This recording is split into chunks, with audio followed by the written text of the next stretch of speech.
Greetings. I'm Dr. Mike Bell, Executive Director of the Jenny Craig Institute for the Study of War and Democracy here at the National World War II Museum.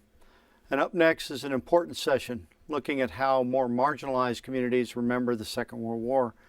The title, E Pluribus, Perspectives on Gender, Race, and Memory from World War II to the Present. Now, we've got an amazing chair today. Let me just say a little bit as we introduce Dr. John Morrow. He's a dear friend of the museum and the co-author or author of 8 publications. Impressively, his works include The Great War and Imperial History, The Great War in the Air, and German Air Power in World War I. He's gained recognition for his ability to demonstrate how the past and the present intertwine inextricably. Hence, he's a great chair for this panel. John's a graduate of Swarthmore College and the University of Pennsylvania. He's also a recipient of the U.S. Department of the Army Outstanding Civilian Service Medal. He currently serves as the Franklin Professor and the Albert B. Sayre Professor at the University of Georgia, where he teaches courses on modern European history and warfare and society. John's also chaired the History Advisory Committee for the Secretary of the Air Force and the Research Advisory Committee in the National Museum of American History. An impressive resume, and he's recently served on the History Advisory Committee of the Department of the Army, the Dwight D. Eisenhower Memorial Commission's Legacy Committee, and the First Flight Centennial Federal Advisory Board.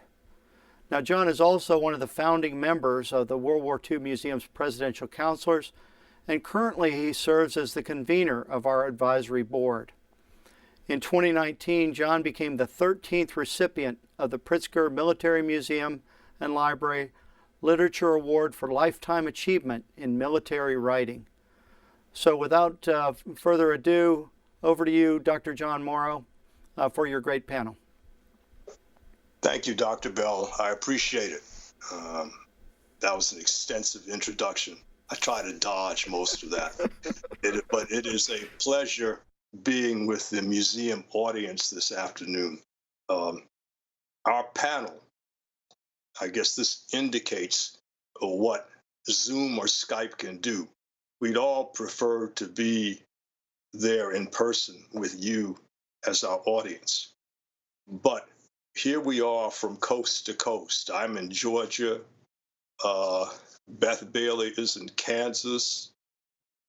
Maggie Rivas-Rodriguez is in Texas. And Christine Sato-Yamazaki is in California. And we wouldn't be able to do this without Skype. So first of all, let me introduce my distinguished panel because they are exceptionally prepared to talk to you about this subject of E Pluribus. I note the question mark, which means that where's the unum of many one? We'll see how we get to that, if we get to that. First, Christine Sato-Yamazaki is going to lead off. She's the executive director of the National Veterans Network, which brings together, she spent 24 years interviewing the Nisei veterans of World War II, the 442nd Regimental Combat Team, which is the single most highly decorated unit ever in the U.S. military, and the 100th Battalion who served with them, as well as the Japanese American translators in the Pacific. And so obviously she'll be telling us about the Nisei experience.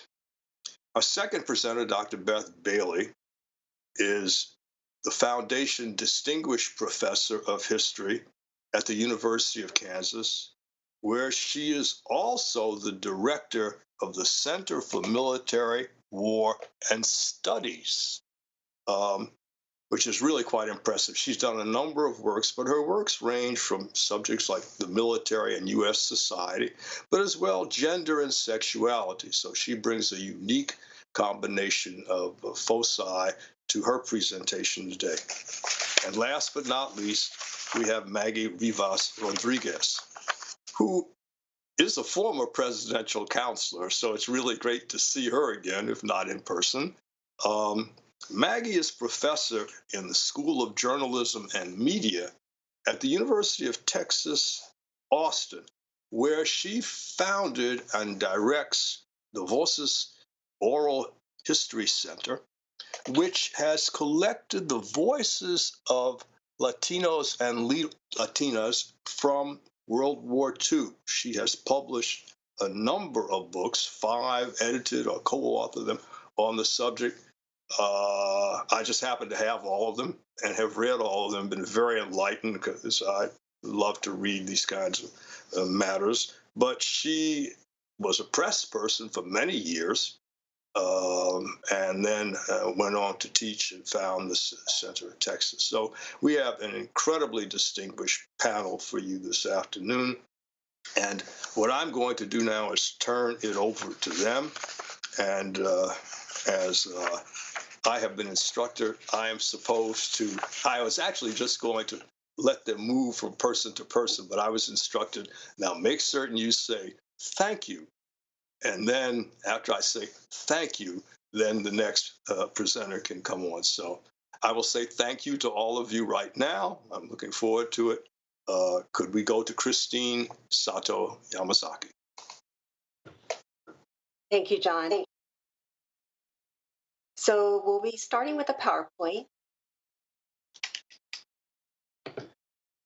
First, I would like to start by providing a brief background on my 24-year journey to be in this position to share the memories of the Japanese American World War II veterans. On a personal level, I'm a granddaughter of a 442nd veteran. My grandfather was already in the U.S. Army prior to the bombing of Pearl Harbor, and when assigned to the 442nd, he served overseas in France and Italy. While he was serving, my grandparents' family was incarcerated in the wwII concentration camp in Roar, Arkansas. I started my career as the president and CEO of the Go for Broke National Education Center for 13 years, where I served as the founder of the oral history program that archives 1,000 videotaped oral histories of the veterans, and for the past 11 years as the executive director of the National Veterans Network, where our programs are based in Washington, D.C. I've had the honor and privilege of working with and knowing many of the Japanese American World War II veterans throughout my career. Next slide, please. First, it is important to put the contributions of the 10442nd and MIS into historical context by understanding the history of the Japanese Americans in the U.S. First, the Japanese immigrated to the United States in the late 1880s, and from 1889 to 1942, 240,000 Japanese had immigrated to the U.S. largely to serve as laborers to work on the sugar plantations in Hawaii and on the West Coast in agriculture, namely fruit and vegetable farms. On the West Coast from the early 1900s, there was growing anti-Asian sentiment that focused on the exclusion of Japanese immigrants based on the ideology that Japanese immigrants were morally suspect and unable to assimilate. Laws and acts such as the 1924 Immigration Act limited their immigration, and alien land law hampered their economic advancement. Next slide, please. So on December 7th, 1941, the lives of Japanese Americans changed overnight when Japan bombed Pearl Harbor. Executive Order 9066 was issued that forcibly incarcerated 120,000 Japanese Americans on the West Coast, majority of whom were American citizens. And they were interned up to 4 years in 10 desolate camps throughout the United States. Out of these camps, thousands of young men were faced with a difficult decision to enlist in the U.S. Army while their families were behind barbed wire, while thousands of young men actually eagerly enlisted from Hawaii. Next slide, please. So nearly 33,000 enlisted into the United States Army's 100th Infantry Battalion, 442nd Regimental Combat Team, military intelligence, and stateside. The 10442nd became one of the most decorated military units for their size and length of service, with 21 Medal of Honors, while 6,000 served as U.S. linguists in the Pacific that also included women in the WAC. They were fighting a two-front war, fighting for democracy abroad while facing discrimination on the home front. And their story of overcoming fear and prejudice to demonstrate their loyalty to the U.S. continues to be a powerful and inspirational story of patriotism. About 20 years ago, we had done research looking into our oral history archive to understand why did the Japanese American World War II veterans decide to enlist in the Army while being incarcerated in the camps. First, it's important to understand that the government had issued a loyalty questionnaire which served as a catalyst for young men to think about their circumstance and their future. And in that environment, there were three primary reasons for their enlistment. One was to demonstrate their loyalty and patriotism to the U.S. Second, and it was a big factor, is to improve the situation of their families and their future. And third, there was the influence of friends to enlist, as well as family that included parents and others. Since many of you are familiar with the contributions of the 100-442 and MIS, I'd like to share with you what it was like knowing them for my 24 years. They certainly possessed inner strength and conviction, and notably known for their go for broke spirit. At the same time, they were incredibly humble. They did not boast and brag about their achievement. And I worked with them many years in my early years where they would sit around at the table and they would, quote, talk story, laughing and joking, reminiscing about their buddies, but rarely about the war itself. And really, it was hard to imagine the discrimination that they had experienced listening to them. Next slide, please. So that leads to our question, how does our community remember, and how has our community remembered and memorialized the Japanese American World War II veterans? And I will be discussing this from two focal points, generational and geography, and how the topic of racism, for the most part, was a silent topic since World War II. So starting with the generational perspective, next slide, please. We have 5 generations of Japanese Americans in this country, going on 6. The Nisei generation, or the second generation, represents the Japanese American World War II veterans. And like many others from that generation, they remain quiet about what happened to them during World War II. After the war, many of them moved forward, started their families, took advantage of the GI Bill to build their careers. Their children, the Sansei, were encouraged to assimilate, Americanize, and were rarely told of the discrimination that their parents faced, the camps, and very little about their military service. And the pain that the Niseis experienced from racism, or the pain they experienced before and during the war, were never shared and were internalized. The subsequent 4th and 5th generation, of which I'm part of the 4th generation, was the generation that started to ask questions. And what we observed is that the Niseis were willing to share more with their grandchildren than to their own children. And curiosity about what their grandparents experienced during the World War started to surface, but this is actually where the memories of the war get complicated. By the 4th and 5th generation, grandchildren of the World War II veterans grew up unaware of the discrimination faced by Japanese Americans and were born in a time when their freedom and the civil liberties were intact. Thus, when learning about the World War II experience, there were questions or judgments about their service, and often without the full context of understanding what the Niseis experienced or the climate in which they lived throughout their lives. So, natural questions arose. How could they serve a country that placed their families in an American concentration camp? And why did they not stand up for their rights? Because the World War II experience was not passed down, there was a void, and there was a lack of understanding of the climate that the veterans lived in. The younger generation could not fathom what it was like to be a Japanese American in World War II. They did not know the degree of discrimination they faced, how they were viewed as un-American, and living in a time when they had no voice in government or anyone to advocate for them. And in World War II, they were classified as enemy alien, ineligible to serve, and thousands were incarcerated behind barbed wire in camps. What many do not know is the decision to enlist in the Army out of these camps, and it depended on the camp, was a difficult one.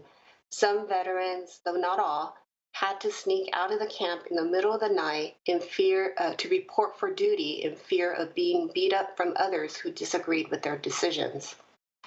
At this time, I'd like to show you a short video clip of a 442nd veteran, Company I, George Marihiro, who had enlisted into the U.S. Army from the Minidoka concentration camp in Idaho. And this clip, he's talking about his experience of being put into the camp. If we could show George's clip, please.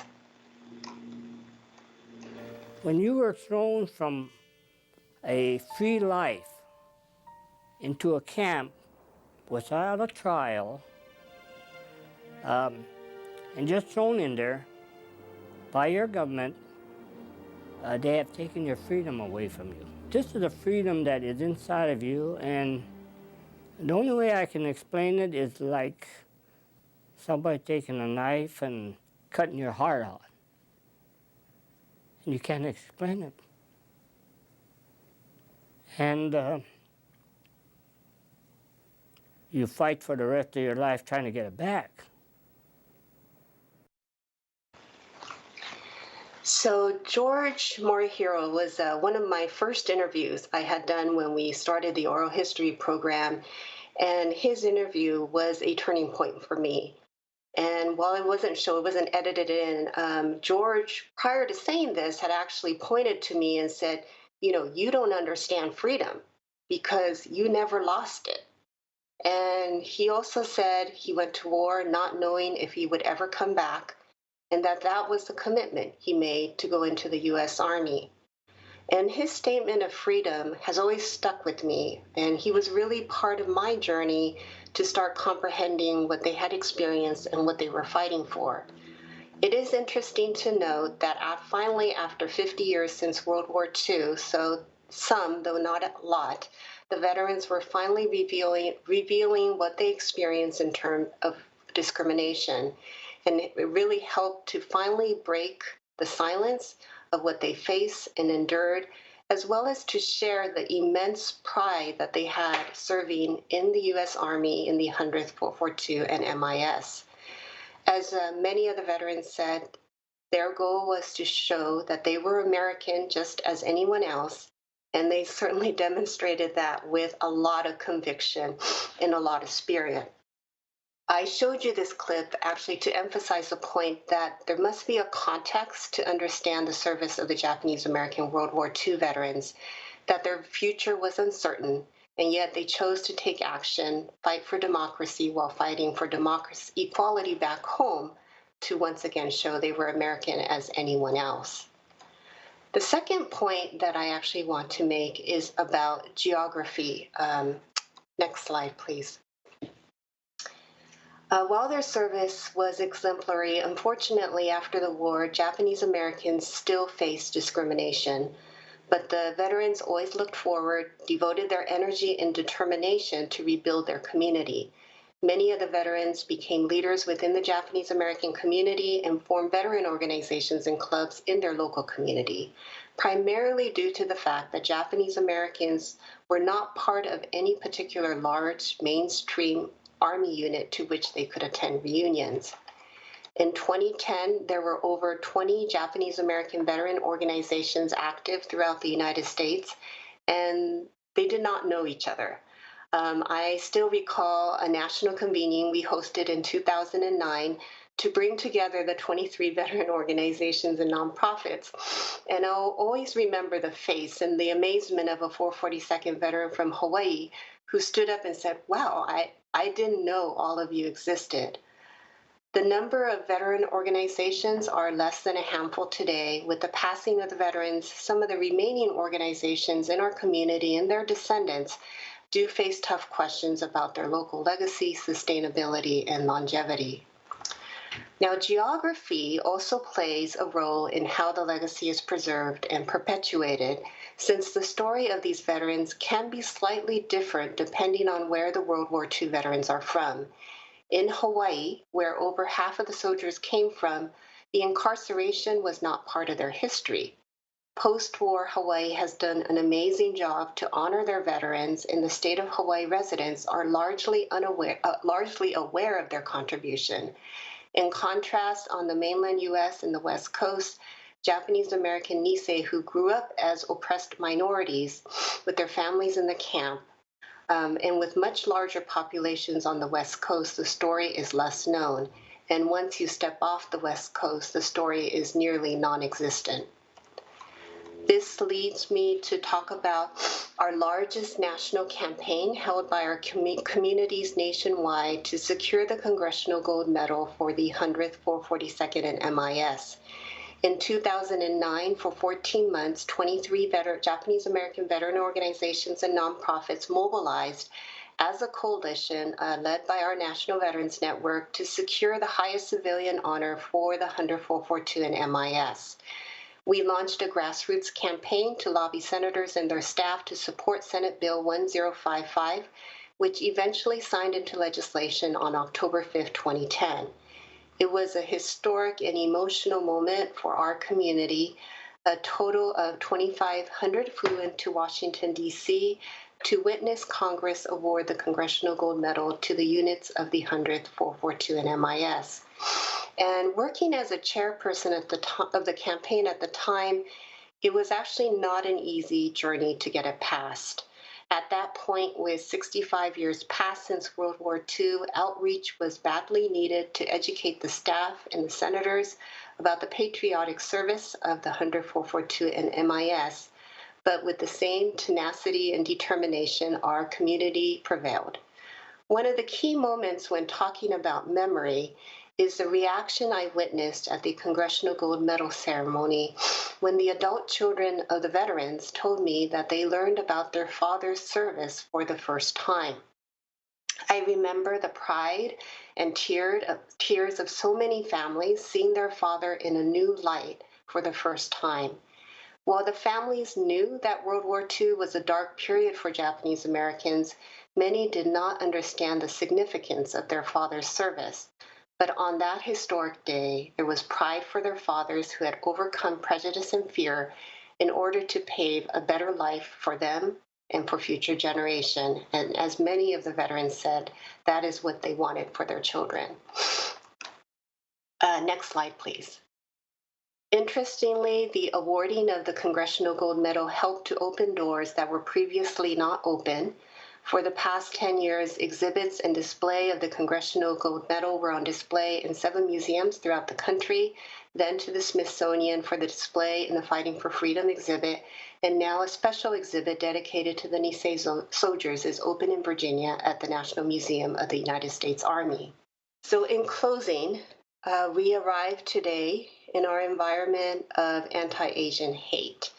Since the pandemic has started, there has been a rise in anti-Asian hate crimes and harassment perpetrated against Asian Americans, with an increase in hate crime by 76% in 2020, and nearly 11,000 hate incidents have been on the rise in the past 1 year alone.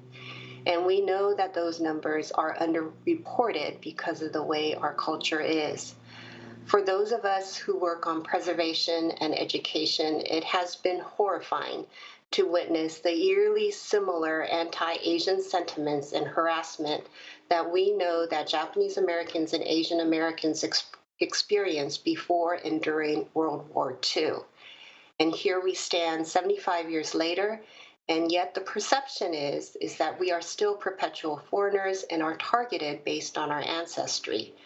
As a community, and specifically for the work we do at the National Veterans Network, we have accelerated our efforts to educate and share the powerful stories and lessons of the Japanese American World War II soldiers, and there is much work to be done. The service of the 100th 442 and MIS is an inspirational story of what it means to be an American. And with the circumstances that they were placed in, these young Japanese American soldiers had something to prove. And they fought for the rights to be looked upon as Americans and to ensure that future generations, including my generation, would never be looked upon with suspicion. And now, as difficult as it can be for our community, who tends to be quiet about racism, we have an obligation to continue the memory of the 100-442, so their service was not in vain, and that the courage and sacrifice on the battlefields are never forgotten. So our work continues. Thank you very much. Thank you, Christine, very much for that powerful and moving presentation. Professor Bailey, I turn it over to you. Thanks so much. It's really a pleasure to be part of this conference and this panel in particular. And my charge is to talk about gender and memory in World War II. And my point here, largely, is that history is often as much about the era that the history is written in as it is about the time that it's written about. And the same very much goes for questions of public memory and for commemoration. It's not that it isn't accurate history, but that the questions we ask, what we see is important, the broader goals behind what we select in the past to talk about, those things change over time. Next slide, please. Here we have an excellent commemoration of women's role in World War II. But it's done for Women's History Month, which was something that was first created in 1982 when Congress first recognized Women's History Week. And the choice of a Black woman defense worker reflects a current powerful and broad awareness that Black experiences and contributions were often ignored or left invisible. Contemporary concerns are shaping the stories that we're telling. So I'm arguing here that in the force of changing historical concerns, it's really obvious in the ways that we as the American public have told the stories of U.S. women in World War II. And what I'm doing is a bit of a provocation, I suppose. The strand that we came to emphasize over the last few decades doesn't fit easily with how people at the time more or less understood their actions and experiences.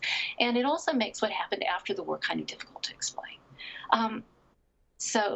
Next slide. The standard story we tend to tell is that with the onset of the war, women flooded into the workplace. They took on men's work. They joined the military. And that women found great fulfillment in this work. They rejected restrictive gender roles. They proved that the restrictions on women were unwarranted. We get Rosie the Riveter. And that's a true story. There was an influx of women into war jobs. Women's employment rose from 1940, 14 million to 1945, 19 million. That's 35%. And more than 35,000 women served in some capacity either in or with the U.S. military. Next slide. But in making clear that women played a significant role in the war, and they absolutely did, we emphasize strands of history in ways that serve contemporary concerns. Women didn't exactly flood into the workplace. In 1941, 30 million women listed themselves as homemakers with no outside employment. In 1944, 7 out of 8 of those women were still at home. Most of the women who went into the job force in World War II were working-class women without children, young, single working-class women without children. 54% of the women who did defense work had never graduated from high school. And most of the work they did wasn't like riveting. 5% of women had skilled work in the defense factories, only 5%. The big shift that happened was for women of color who were already in the workforce, who were already working outside the home, because they had the opportunity to get better paying jobs. Next slide. And as to military service, women absolutely did make a significant contribution in the military. General MacArthur called the WACs, the Women's Army Corps, his best soldiers. But they had a very different set of experiences and expectations than men did. Not a single woman was drafted. They were all volunteers. They all made the choice to serve. A very small percentage of women served in uniform, as opposed to 1/3 of all men over the age of 15. 350,000 versus, in comparison to the total of 16 million. And the death rate of 292,000 combat-related deaths of U.S. service people, 16 were women, 0.1% of all war-related deaths. That's not to say women didn't play a significant role, but it is to say that men's and women's experiences were quite different. So my point here is that the story of women enthusiastically breaking barriers tends to miss the limits of that change, and it underplays the ambiguous and the ambivalent sentiments that they had about doing so. They were taking on new roles because of the truly horrific war.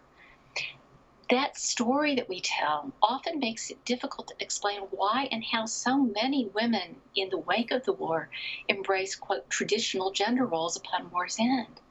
War made men's and women's lives and expectation more different, not less. It widened the gender gap, not lessened it. Okay, new slide. What's the source of these narratives? Well, I want to talk about three: commemoration, professional history, and public memory. The first is commemoration, and this is a slide of a bas-relief from the National World War II Memorial in Washington, D.C. And I did a couple of tours of that with Rangers in the earlier part during the war in Iraq, the U.S. war in Iraq and Afghanistan. And the Rangers both times emphasized really powerfully the shared sacrifice of Americans, to the extent that both of them drew slightly awkward comparisons between the men who were storming the beaches and the people who were delivering the mail, because they so much wanted to emphasize that there was shared sacrifice, that the World War II demanded sacrifice from all the United States' people. This was during the wars in Iraq and Afghanistan when, as we clearly understand, the sacrifice was left to a very small percentage of the American public. And they wanted contemporarily to draw that distinction and to emphasize the shared sacrifice that was demanded. An accurate history in many ways, but one shaped by contemporary concerns. Next slide. The other place we find this narrative is in professional history and the rise of women's history in the 1970s and fulfillment in many ways in the 1980s. Historians looked back to the history to tell us the story of women who had been written out of history, who had been ignored in history, to show women's contributions, the significance of women's contributions. At times in talking about World War II, some of those works perhaps overstressed the extent of the change in women's lives in terms of breaking barriers, not the extent of the change in their lives in terms of taking on new responsibilities and the difficulties of war, but the exchange in their active seeking to break down barriers. Because this is being written in the context of women taking on new roles, and finding women's history often was used quite understandably to support women's contemporary goals and desires. And then finally, a new slide is public memory. And this is the more fun part of it. Rosie the Riveter. This is not Rosie the Riveter, even though this picture, this image is constantly called Rosie the Riveter. It was rediscovered in 1982 because it was used in an article in the Washington Post on the absolutely fabulous collection of war posters that the National Archives holds. And in 1982, in the midst of the women's movement, in the midst of real serious changes in women's lives, it was taken up as a sign of women's strength and referred to as Rosie. When I had my son in 1986, my husband brought this into the labor room. I mean, it was omnipresent in many ways. New slide. But this isn't Rosie. The origins of Rosie the Riveter is in a song that was probably inspired by the Canadian effort to bring women into the workplace. Ronnie the Bren Gun Girl, we got Rosie the Riveter instead. And the emphasis here really is on Rosie working for her boyfriend, Charlie. But you can see here on the slide, Rosie's got a boyfriend, Charlie. Charlie, he's a Marine. Rosie is protecting Charlie, working overtime on the riveting machine. So it's showing Rosie taking war work as a way to bring her boyfriend back sooner, to do her share, but not because she's looking for war work as a means of self-fulfillment. I wish I could sing to you, but you really don't want me to. Okay, next slide.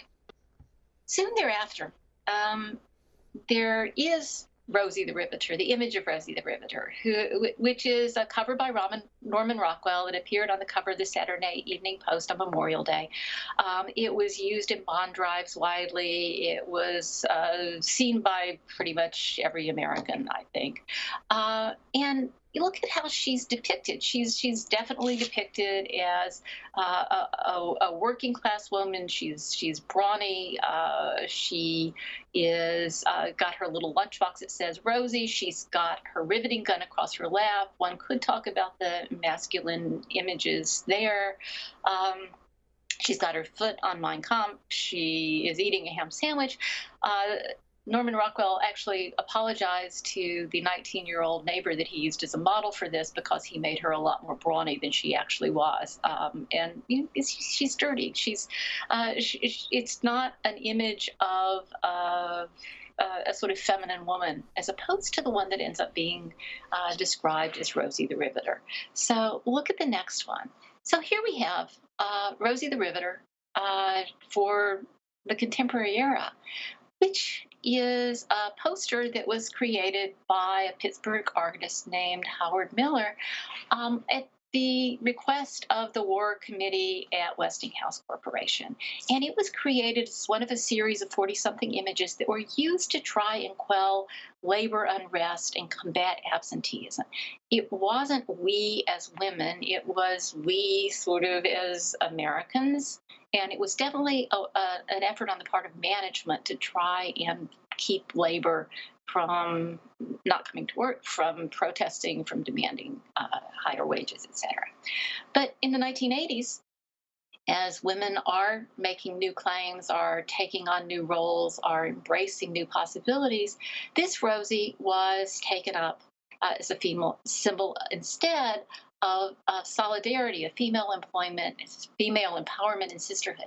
Even though this image was only shown for about 2 weeks in the Midwest, it wasn't something that many people during World War II ever saw.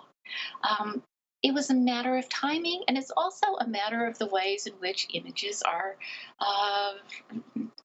can be used in different ways. So this becomes a symbol of female employment, even though it was never created to have that meaning. But it's also something that became, in many ways, a flexible and living symbol because it can be used and has been used as we become more aware of who all contributed to women's history during World War II, to the history of women. If you could show the next slide. And I love this set of images because it goes beyond Rosie as a white woman taking on men's roles, but preserving her femininity, to show the vast variety of American women and the roles that this variety of American women have contributed to American history. So with roots in World War II, but with an eye toward contemporary society, we find the history and memory of women in World War II to be a living history that not only is accurate about what people did during the war, but serves the purposes of those who are seeking to move forward in American life. I'll end there. Thank you. Thank you so much, Beth. That was a marvelous disquisition on, first of all, how we might tend to read back into the past things that concern us now. And that discussion of Rosie the Riveter was absolutely riveting. So we'll end on that. Thank you very much. Now we'll turn to Professor Maggie Rivas-Rodriguez. Maggie? Thank you so much, John. It's great to see you, John. And I've got to say, I came to I don't think it was called the World War II Museum, but in 1999, I came to New Orleans and I did a tour of what was, I think, became the World War II Museum. It was a 2-story house that housed Stephen Ambrose's oral history interviews. And to see the expansion and what has happened since then is just mind-blowing. So my hats off to everyone, all the staff who work with the World War II Museum. And I've got to say, I connect so much with what both of our my colleagues previously have talked about, because the issue of citizenship and how Latinos in particular are viewed as citizens was a major issue during World War II and continues to be an issue today. So we'll be talking a lot about that. I'm going to ask for the next slide. And I have to tell you a little bit about how I ended up organizing what was then at the time the U.S. Latino and Latina World War II Oral History Project. As John mentioned, I was a journalist for many years before, and one of the pieces that I wrote was a magazine piece about the Texas Mexican American World War II veterans and civilians, and what their efforts had done to advance civil rights for Mexican Americans. And as I was trying to do my research and try to set up the interviews and write this article, I couldn't find a single book about that generation of Mexican Americans or Latinos more generally. So I knew a little bit about Studs Terkel and his work in oral history, and put together a group of people. That was 1992, 1993. We didn't go anywhere, but then in 1998, when after I had gotten my PhD from the University of North Carolina and came to teach at UT Austin, it was something that I believed very firmly in launching. So I did tour the Stephen Ambrose Oral History Collection and got some ideas. We have borrowed over the years and been inspired by other people that are doing similar oral history work. And I'm very familiar with the Go for Broke work. We've lent some of our own interviews and photographs to the Go for Broke educational materials they put together some years ago, as well as we've lent a lot of materials and contacts and a network to the World War II Museum. And I think it's important to say that because Latinos keep on getting overlooked. And we can talk a lot more about that, but in fact, one thing that I'm very, very cognizant of and very committed to is to make sure that Latino perspective is included whenever we do tell the story of World War II or the history of our country since then. So why was it so important for me to do that article, the magazine article?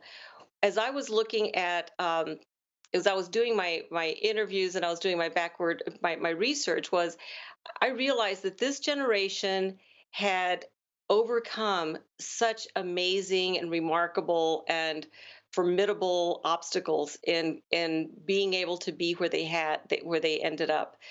This is a generation that had suffered poverty as they were growing up. Many of them were part of farm worker families, particularly the Mexican American population, which is the entire Southwest and makes up still about 60% of the Latino population in our country. At that time, there was such a huge dropout problem that most kids dropped out. Most Latinos, Mexican Americans in particular, but also Puerto Ricans, dropped out before they finished high school. To finish high school was considered a major accomplishment to this generation. Many of them spoke only Spanish as they were going into school. And the reason for that is that oftentimes they lived in communities that, even though they may have been Native Americans, they still were able to survive by speaking only Spanish. So, in fact, my own father, who was the son of of immigrants from Mexico, grew up in a small community in South Texas and went into World War II, served in the Aleutian Islands, and was spoke very little English going in, and was so afraid of losing his Spanish that he wouldn't be able to communicate with the people back home. But language continued to be a major issue for this generation. There was very little political representation, and part of that is, that people were not voting, people were not able to launch campaigns, and that group of people that were educated enough and had the wherewithal to do things like becoming politically active was very small. As a result of that, we also had very few lawyers, and the judicial system was not really able to help them overcome some of the discrimination they faced. So, anything like employment discrimination, migrant farm workers would get cheated out of their wages, or they weren't able to get jobs. Any time that they had a complaint, they had very, very few resources to go to get some relief. Next slide, please. So one of the big questions that I was asked when I first started the oral history work was how many Latinos served in World War II? And I hated the question because I didn't have a good answer for it. Um, a few years ago, I worked with a demographer, and he downloaded and weighted several different databases to arrive at a figure that says around 400,000. But really, as he said in the article that he wrote for us in one of the books that I edited, there's really not a good system for determining how many Latinos served in World War II. The reason for that was that race was so ambiguous. This is the pictures that you see here are the Boteo brothers from San Saba, Texas. Three of these Boteo brothers on their discharge papers, their DD-214s, are listed as white, and two of them are listed as Mexican. So there's not a consistent way of determining that. Next slide, please. In addition to that, I have no idea how many Afro-Cubans and Afro-Puerto Ricans. This man here, his name is Evelio Grillo. He was an Afro-Cuban and was born in Tampa, grew up in Tampa. Uh, really, because he was black, he was not allowed to go to the other mainstream schools, and so he went to the segregated black schools.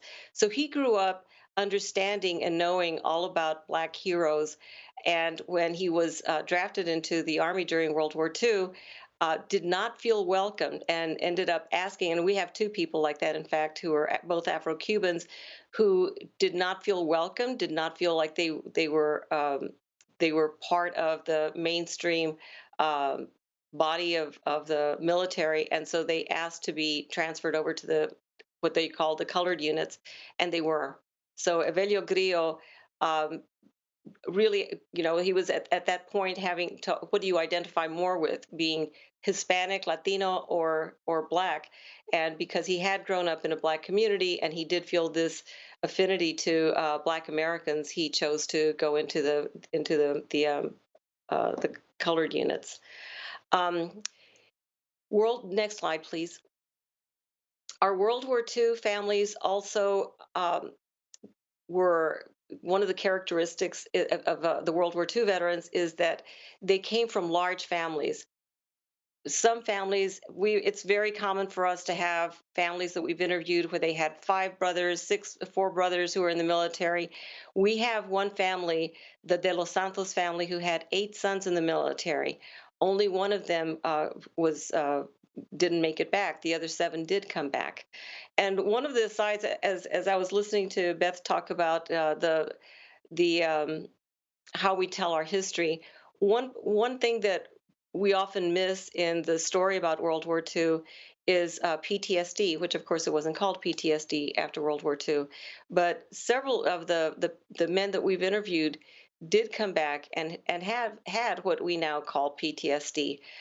There is an incidence of alcoholism, and some of them were never able to reconnect to their communities very well. An interesting story that I have is that there was one man here from Austin who his name is Willie Garcia. He was a watch repairman before the war. Went to the war and saw horrible things in the European theater, and came back and had his hands shook so much that he could no longer do the fine motor skills, had the fine motor skills to repair watches and clocks. So he goes to his doctor and he says, doctor, my hands are shaking so much I can't do this. And the doctor says, you need to find a good woman and she'll settle you down.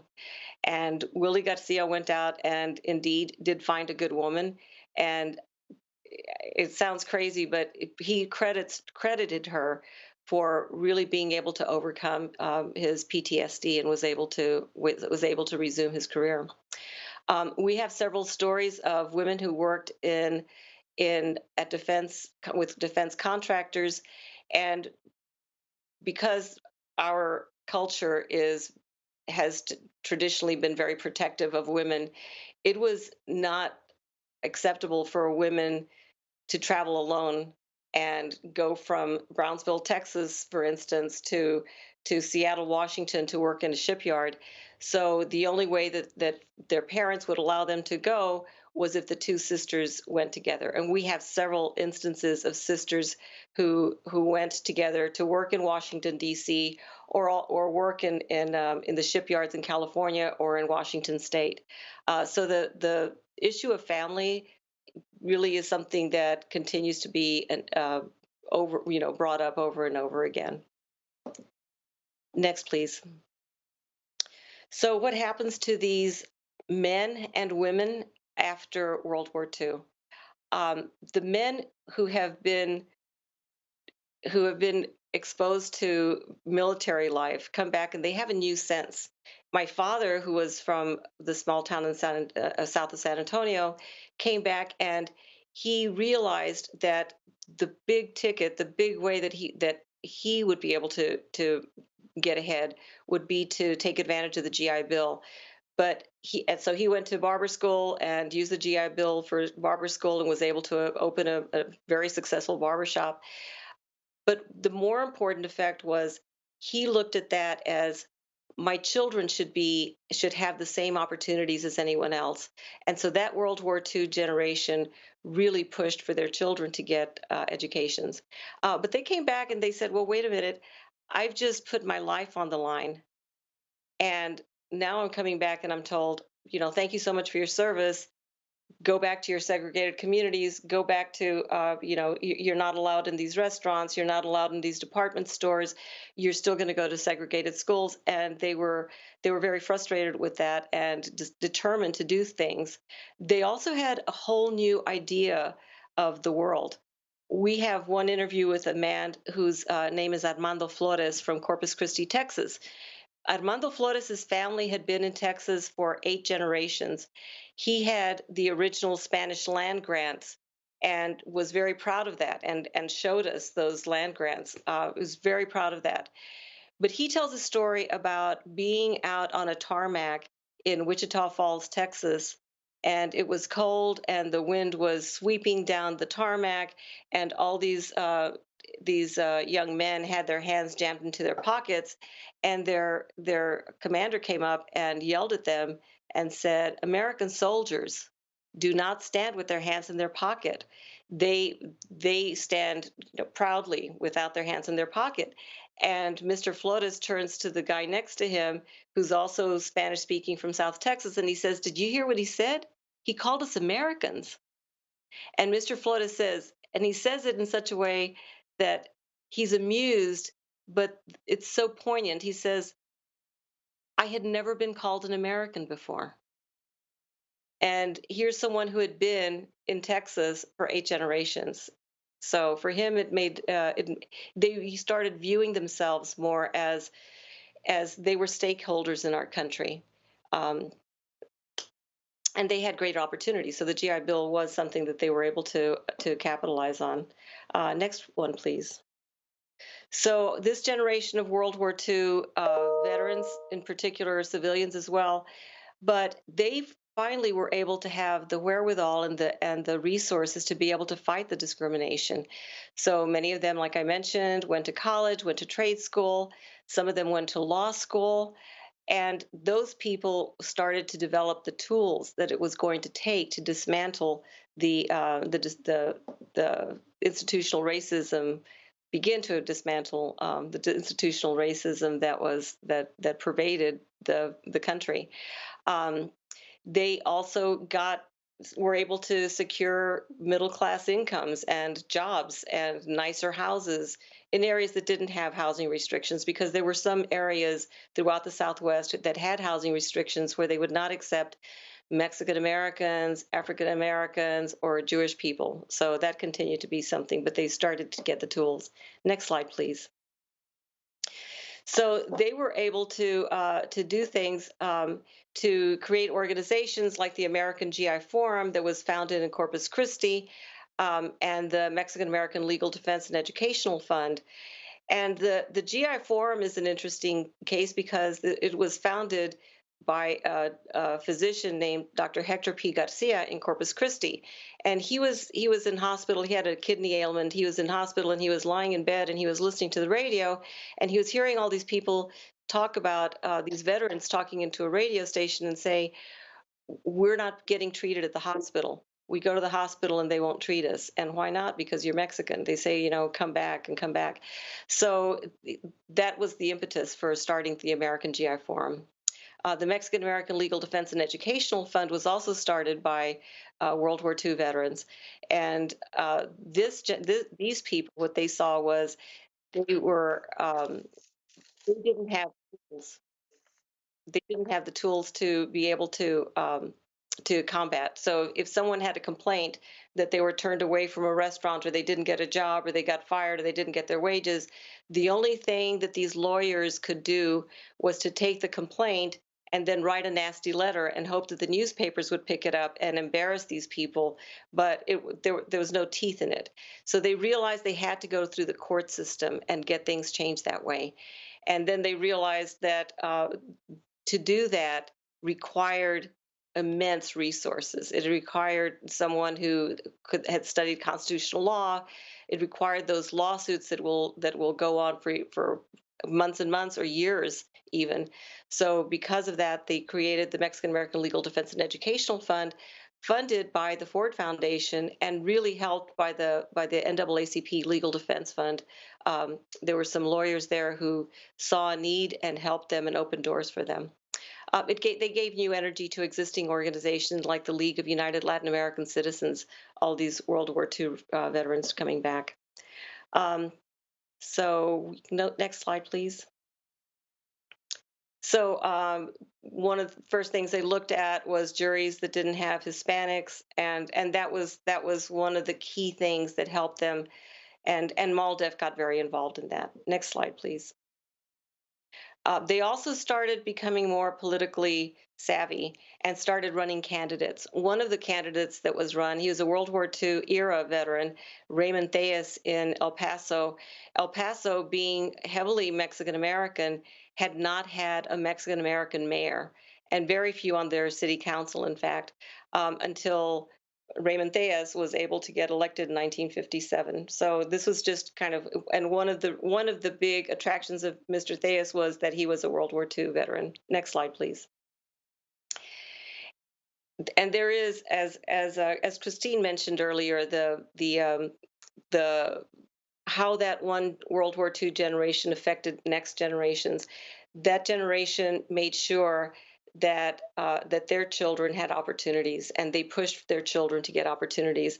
My father would often say, and I've heard this many, many times before, since then, he would often say, the one thing they can't take away from you is an education. And we took that very much to heart, and we were able to get educations. They also started to institute bilingual education, which was really key to make sure that children who came from backgrounds where they didn't speak English in the home were going to lose out because they weren't able to speak at school, and they were able to not fall behind. And of course, in the 1960s and 1970s, the Chicano movement. I liked what you had to say about seeing history as in the time that we're writing it, because in the 60s and the 70s, with the Chicano movement in the Southwest, there was a greater interest in learning history and a greater interest in capturing the language, and that generation really looks at the World War II generation in terms of how that generation, through the lens of that, the more activist 60s and 70s. So thank you all very much. Appreciate it. Thank you very much, Maggie. Those were three excellent presentations. I'd like to thank our three panelists. And I'm just going to do a very quick set of points, because the resonance with the African American experience that I hear as these folks talk, it sort of just hits you in the face. My father, his brothers served, fought in the war. He was too old. But the one thing everybody said was, it can't take and education away from you. When Maggie said that, I thought that projected right back to my childhood, because that's exactly what my parents, my father, my mother, my uncles told me. That was that generation. The interesting aspect, though, perhaps a significant difference for the African Americans, is that we came out of World War I having fought in World War I in an American division, a black division, and then in what was called a provisional division of 4 regiments that served in the French army, and experienced acceptance in the French army, and then came back. And a number of World War I soldiers came home. One of the keys, Charles Hamilton Houston, who was a brilliant graduate of Amherst College, who was treated so badly as an infantry officer in World War I in France that he came back and vowed he was going to do something about this for the future. And it was Charles Hamilton Houston, who went on to Harvard Law, founded Howard University Law School, trained the generation of civil rights lawyers led by Thurgood Marshall. The NAACP had already existed before the First World War, but it became greatly popular in the war. But it was that experience in the First World War that actually prepared African Americans for World War II and the double victory campaign, victory against racism at home and fascism abroad. And so when I listened to Christine talk about sort of the same image of the double victory of the Nisei fighting for rights at home to prove that they're genuine Americans, and they have to go abroad to fight fascism to do it. The resonances there are incredibly great, this sort of two-front war. I was fascinated when Beth Bailey brought up the Black Rosie. I got my 5-year-old granddaughter one of those Black Rosie T-shirts from the World War II Museum. And when I looked at it, I thought, because I've seen the post, boy, she's changed a lot since World War II and has been updated and everything else. But yes, I think what we're doing and what we're actually talking about in this session is putting yourself back in the shoes of a generation that really broke new paths. Women, as I noted and Beth noted, these women are flying planes all over the globe, and yet they don't get recognized in the WASP for their service. They don't get recognized as veterans. What's going on here? That's a dangerous job, flying transport and so on, but no acknowledgement. And in so many instances, when Christine and Maggie, there were essentially Latino battalions in the Texas National Guard that fought, and as the 442nd Regimental Combat Team. What you notice is that there were no histories of units below the division size. So that meant that any kind of regiment, which would be 1/4 of a division, was not going to be really recognized. Battalions would not be.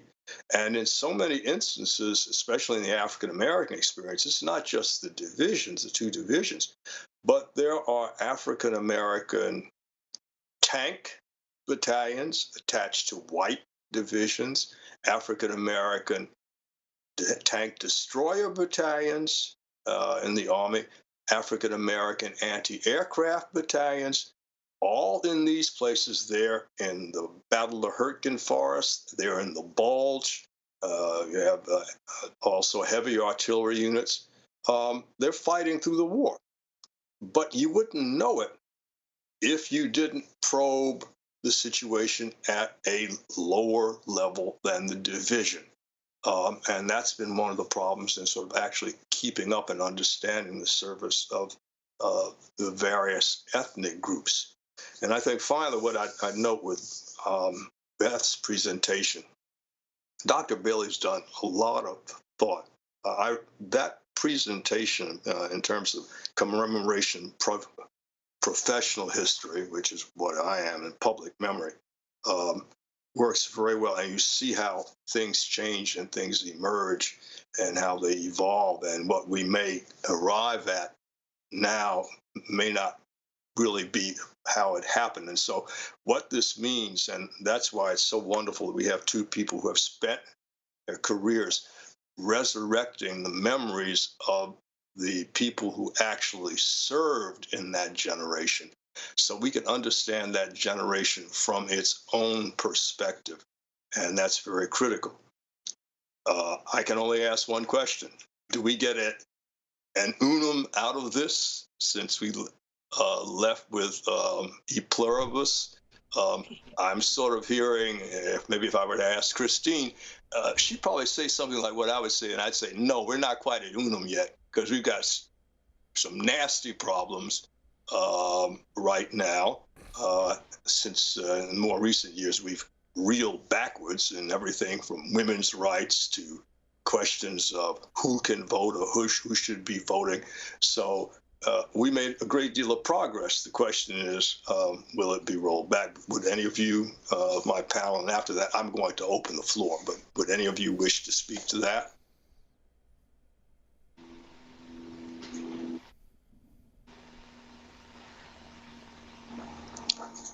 They want to hear from the audience. So let's turn it over to the audience. Well, thank you. Thank you, John. And, the impressive panel, some incredible presentations, and let's see what the audience has. I know the first question's on popular culture. What role can pop culture play in bringing more of these stories to greater public awareness? And why don't we open up to the panel and see if anyone wants to leap on this first question?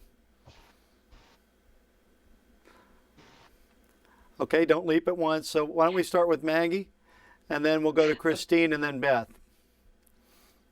I think that there's lots of room for popular culture. Movies. It's interesting. I have mixed feelings about movies. There was a movie about a man named Guy Gabaldon, who it was called From Hell to Eternity, and he's someone who was credited with capturing, it sounds crazy, but something like 1,500 Japanese prisoners of war in Saipan during World War II. And Guy Gabaldon actually was like 5'2" from New Mexico, a little Chicano who grew up in East LA. But when they made a movie about him, he became Jeffrey Hunter. Jeffrey Hunter played him. Jeffrey Hunter's like 6'2", blonde, blue-eyed, and his whole Latino part of his identity was completely erased. So I think there's room for it, but I think that sometimes popular culture wants to have everything in nice, neat boxes, and sometimes we don't fit into those nice, neat boxes. And it's the same thing as the race issue. We have all colors. Latinos make up all colors. So I think there's hope for it, and I think it's gotten better. When the movie Tank came out some years ago, that Michael Bettis was playing one of the people in this tank battalion in Europe. Their producer got in touch with us because he realized that Latinos had played a major role in tank battalions in Europe during World War II. So I think there's hope for it, but I think that on the other side of it, there's such a need to keep things in very simple terms and flatten out those ethnic differences, because they think they're looking for what is recognizable and familiar to people. And if Latinos are not familiar, I think that we run the risk of not making the cut. Well, thank you. Christine, would you like to add to that? Yeah, actually, I would like to add on more from the movie perspective as well. I think for us, we've always been looking for an opportunity to have a movie done about the 10442nd or MIS, and I know there's been a lot of efforts to try to lobby for one, and some of the feedback that I have heard over the past decades is that telling the story of Asian Americans or Japanese Americans is not quite marketable. I think there was that issue. Would they make money on creating a movie about Japanese Americans? And so there's that aspect of it. I mean, I think it would be wonderful to see like a HBO series so that we can really talk about the history. And one of the important points is to tell it accurately. I think that's extremely important. And then the other issue is actually having Asian American actors who would be able to portray those soldiers. Yeah, that's great. Beth, would you like to add anything? Just briefly, I think that most of the American population learns about World War II through popular culture, and it's not necessarily accurate along the lines of the ways that we as professional historians might represent it, but I think that it does draw people to a set of questions.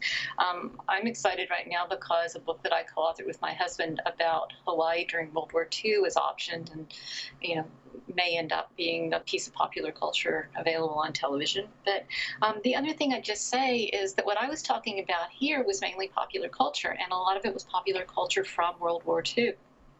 So, thinking about the ways in which popular culture suffused the lives of so many Americans during this period and the ways in which it represented what they were living through is worth thinking about as well. And so when we talk about the ways in which popular culture brings us to understand an era, I use popular culture from World War II an awful lot in my teaching, and the students are very interested in that and have some pretty sophisticated insights looking into it. Well, thanks, Beth. And the next question is going to go right back to you. It's would you please comment on Eleanor Roosevelt's role in involving women in the war effort? Okay. Eleanor Roosevelt is someone who played such a significant and important role in the United States' history and in the history of women, in part through her ability to put forth and advocate for things that her husband, the president, was more hesitant to do publicly. She did an awful lot of work in advancing the civil rights of African Americans, and she spoke up on behalf of women. There was a great deal of resistance to women serving in uniform, and there was a fairly broad scandal campaign that accused those women of being sexually loose, and to the point that Eleanor Roosevelt essentially intervened and drew attention to it and spoke up on behalf of the women who were serving. She did a lot to promote women's work. She did a lot to promote women's participation. I think she's someone that contemporary women in the United States owe a great debt to. Yeah, I would note too. I mean, she's crucial in the UN Declaration of Human Rights after the war as well, which is an impressive document there. John, go ahead. Yeah, very quickly. Eleanor Roosevelt played a key role in supporting the Tuskegee Airmen. And I think most people know who the Tuskegee Airmen were now, but that point that exactly she could step out where her husband couldn't. She made no bones about going to Tuskegee and flying with one of the black instructors and supporting the men of the who were training at Tuskegee, who were going to encounter some pretty serious difficulties from Southern representatives and some Southern officers. But she helped to publicize how good they were. And coming back to that, the business about popular culture. We're still having problems with that. I don't know how many of you saw the movie Fury recently, Brad Pitt movie, which is great about armored warfare and tanks. But I had to laugh because when his tank unit rolls up to the group of infantrymen, there's a black lieutenant in that group that's all white. And the first thing I saw that, I said, wait, what? What is that black lieutenant doing there? Black men could not give white men orders. Why is he there? Well, you have a choice. He's either not there, or by that time, anyone who really knew their history would understand that there were fifth platoons, over 50 fifth platoons of black soldiers who had been integrated into white companies serving in Northwest Europe. So they could have had a whole platoon of black soldiers there, which would have fit the actual history. But they sort of thought, I don't know what they were thinking, frankly, but pop culture from time immemorial, the question about the fellow who was 5'2", two of the great heroes of African-American military history, one in the First World War, who was 5 feet 6 inches tall and 129 pounds and killed a number of Germans in hand-to-hand combat, Henry Johnson. Whenever he was portrayed as someone who looked like a football player. And then when you look at Vernon Baker in World War II, he's 5 feet 4 inches tall, and he's another Medal of Honor winner. Short men make really good infantrymen, and you wouldn't know that if you take that John Wayne image. That's all I wanted to say. Yeah, I would note they fit well in tanks as well. Yeah. So the next question is for Christine. Could you comment on the political rift between families of the No-No boys and those of 442nd volunteers? Yes. So the issue of the Japanese American World War II veterans and the resistors was and continues to be a very sensitive issue in our community, probably more so when the veterans and the resistors were living. And I have to say that I know it more from the perspective of the veterans, and so I cannot speak to the perspective of the resistors. Just to give you a quick background, there were about 300 resistors who resisted the draft based on the constitutional issues and the fact that they were being put into the camps. And 67 actually were tried and convicted and were put into federal prison for standing up for their rights. So, and then in contrast, you have 33,000 Japanese Americans who served in the segregated units and linguists in the Pacific. The issue of the apology was, to the resistors, was something that was very sensitive on both sides.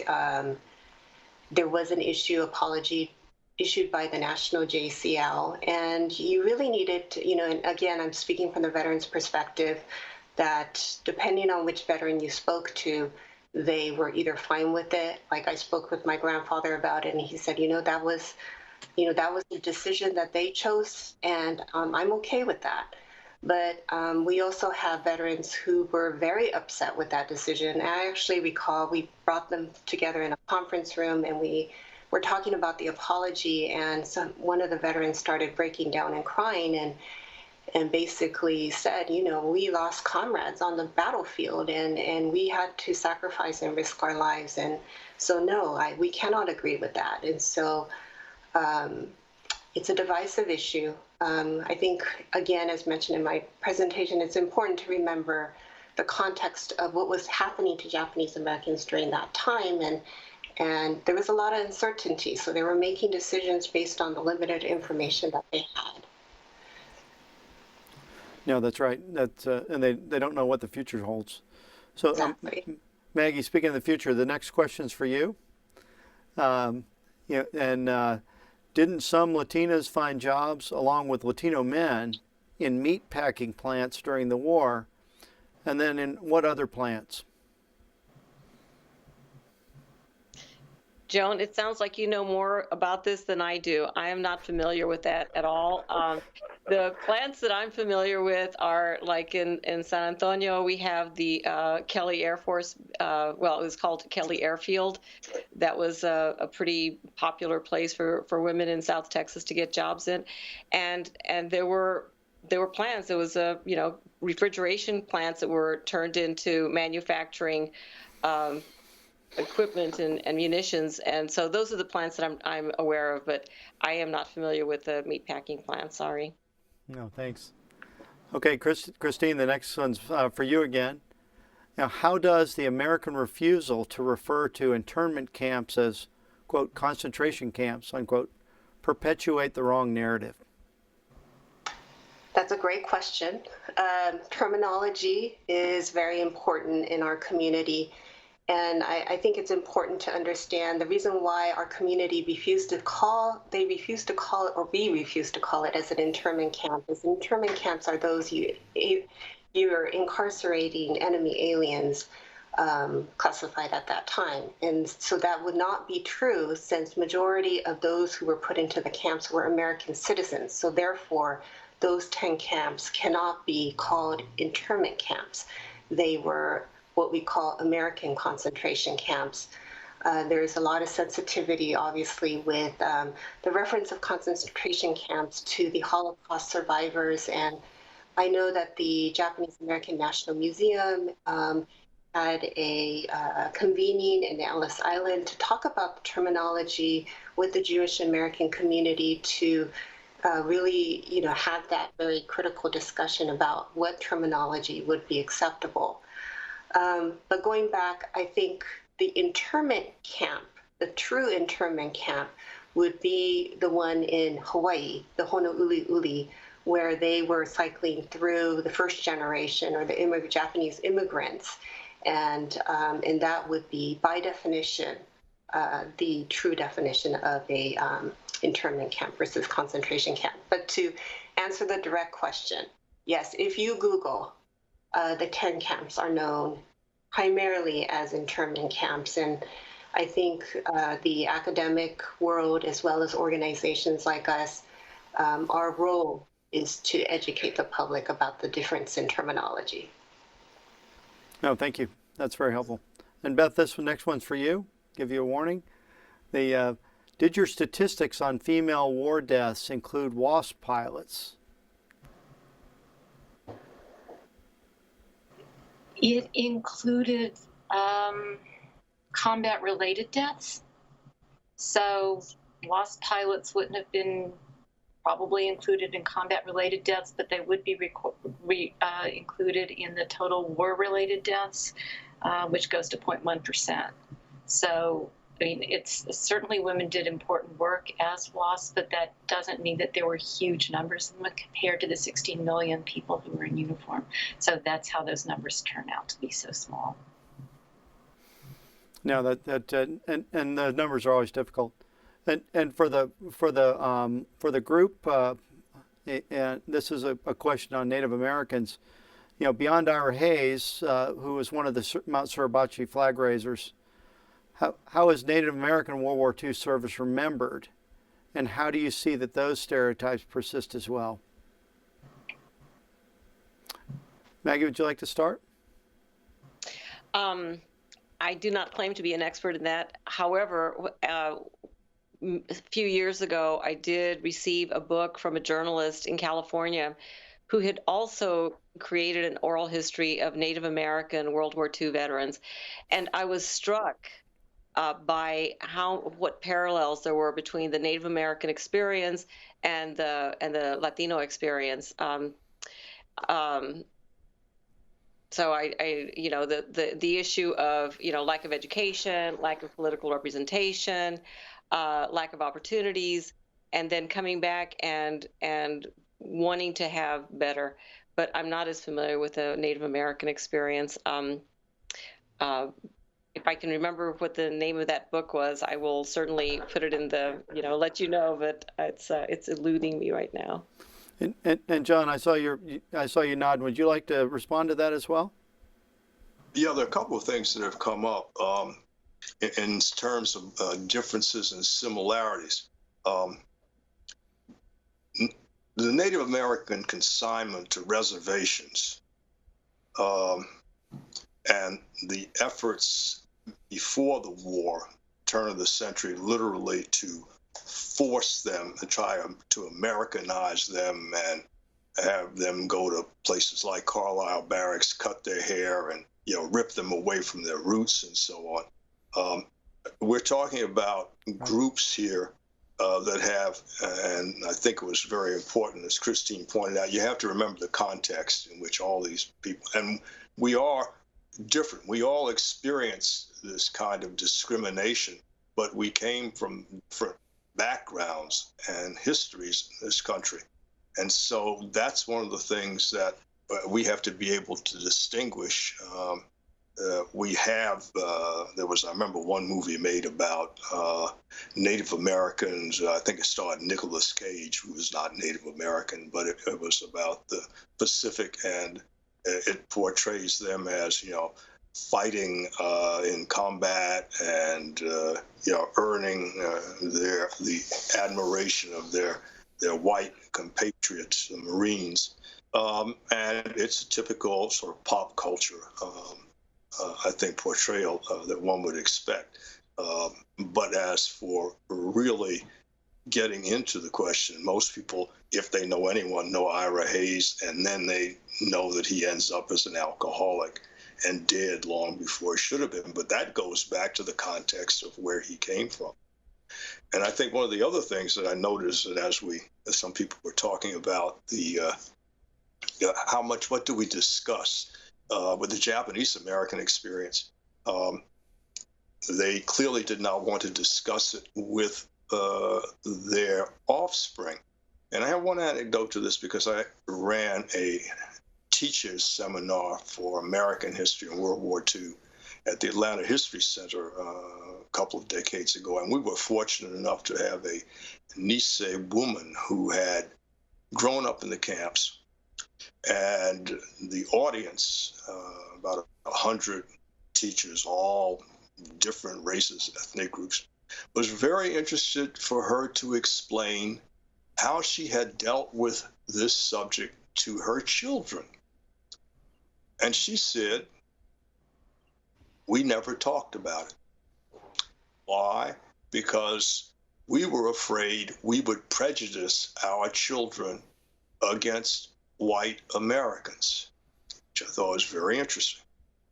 But then she went on to say, once you have experienced, and I call them concentration camps because people have to remember the term concentration camp actually came from the Boer War, when the British rounded up all the Boer women and children and put them in these wire enclosures to get their men to stop fighting. It's not World War II. The origins are earlier. So that's the American version. But she also said, once that kind of incarceration, or whatever you want to call it, happens to you, you know it can happen again. And I would refer to the fact that it's been Japanese Americans who have been down on the Mexican border demonstrating against those camps that we have for immigrants. They know what it felt like. And they are some who have been most active in opposition to them. So these questions of passing it on and discussing it, I found it interesting that for the veterans in my family, and I've talked with a couple of other fellows who have veterans in the family, their parents don't really talk much about combat, and they were in combat, a couple were wounded. What they usually talk about when they get together is the discrimination they have experienced at the hands of white soldiers. And I won't hog this, but I do have to tell this one anecdote because it is riotous. My father-in-law was a regimental surgeon in the 92nd Division in Italy. When he came home, and my father-in-law, you should understand, was, as my wife described him, the color of a Hershey chocolate bar. There was no mistaking him for anything other than African American. He descends from the transport in New York Harbor, and here's this major in the medical corps, and this white Southern sergeant looks at him and says, you're colored. Father-in-law didn't bother to say anything. He was saying, I said, I just want to get out of the Army. It's 1946. And then the fellow looks at his uniform. He says, "But you're a major." Pause. "But you're colored." "But you're a major." At this point, my father-in-law is wondering if this guy's going to wrestle with himself the whole time. And in the end, he says, the sergeant goes, "You're a major, you can't be colored." And he whites out colored and types in white. And I thought my father-in-law was joking until he pulled out his demobilization card, and that's exactly what it had on it. So sometimes this racism reaches a point of absurdity. And I just said to my father-in-law after I read this, well damn, if I'd known you were white, I don't know how I would have handled it. But he just laughed. He said, I put that in the drawer, and I keep it just to remind myself how stupid racism can be. Well, unfortunately, we're over time, but I appreciate, John, you taking the moment to share that one because it does illuminate this. And thank you to you. Thank you to our panelists for an incredible session, incredibly provocative and engaging. A quick word of thanks to the American Battle Monuments Commission, EA, Respawn Entertainment, and Oculus from Meta